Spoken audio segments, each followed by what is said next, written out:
Okay, today I'm going to teach you how to do the two-handed Russian kettlebell swing.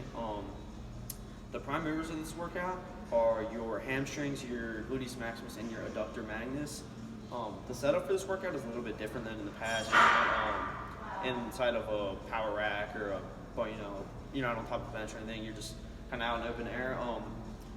To start this movement, for the setup, you want to have like a nice stiff back. You kind of want to have not loose knees, but you want them to be able to flexible. You don't want them stiff and hardened out. You're going to need to be able to move them a little bit, bend them.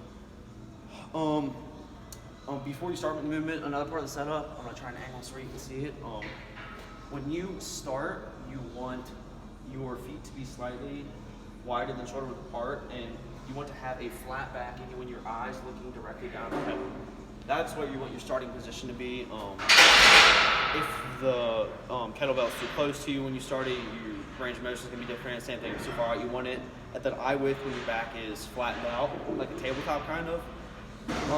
The movement for this, for a two-handed kettlebell swing, is it's like a moving motion. You know, it's constantly in motion. You're not holding it at the top.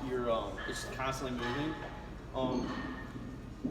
You start with it on the ground and then you swing it up to about shoulder width. That's for the Russian kettlebell. If you're doing American, you go all the way up. Or for the Russian two-handed kettlebell, you just want to go up to your shoulders. You swing it using your hips and you kind of contract all those muscles at once. You flex them and you swing it upwards and then you bring it back down and you just continue the motion.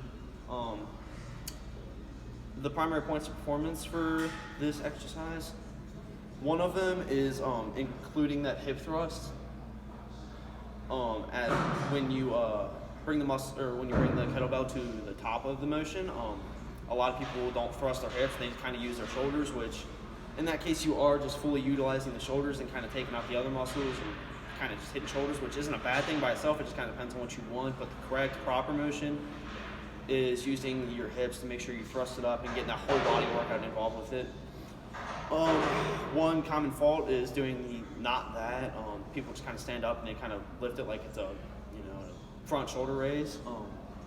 That's not right. That's not correct motion. Like I said, it's not a bad thing if you do it. It just kind of depends on what you want. If you're just trying to hit shoulders by themselves, then yeah, you're just kind of basically doing a little assisted front shoulder raise. But if you want to do the kettlebell, you got to make sure that you get your hips involved with it, kind of get that thrusting motion forward.